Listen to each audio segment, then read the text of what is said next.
حضور یہ سوال جناب عبدالرشید پال صاحب کا ہے جو نارتھ لندن سے آئے ہیں اور یہاں ہال میں تشریف فرما ہے. انہوں نے کہا کہ میں یہ سوال پڑھ دوں.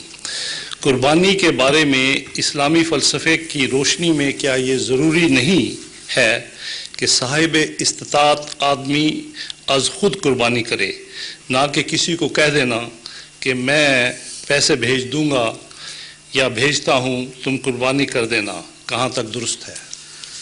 قربانی کا جہاں تک تعلق ہے، قربانی جو فرض ہے وہ صرف حجیوں کے لیے حج کے موقع پر عرض حرم میں قربانی فرض ہے.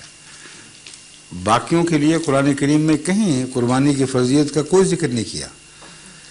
اس لیے وہ حج کی قربانی کی تائید میں ثواب لینے کی خاطر کرتے ہیں، اور ثواب لینے کی خاطر ثواب کے مفہوم کو پیش نظر رکھنا چاہیے.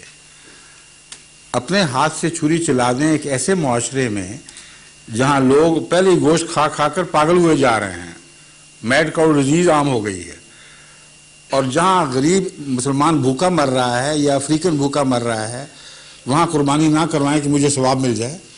تو ثواب ملے گا یا عذاب ملے گا؟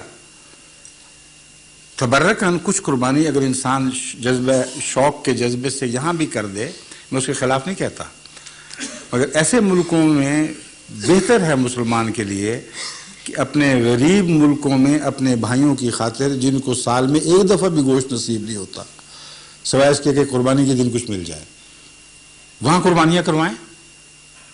کیونکہ اللہ تعالیٰ فرماتا ہے کہ قرآن کریم کی آیت ہے کہ اللہ تعالیٰ کو نہ قربانیوں کا گوشت ملنا نہ خون ملنا ہے، تمہارے دل کا تقویٰ ملے گا. بس اگر تقویٰ کے ساتھ آپ دوسرے ملک میں قربانی کرائیں تو تقویٰ تو خدا کو پہنچ جائے گا. جزا تقویٰ کی ملنی ہے نہ کہ گوشت کی ملنی ہے. ٹھیک ہے؟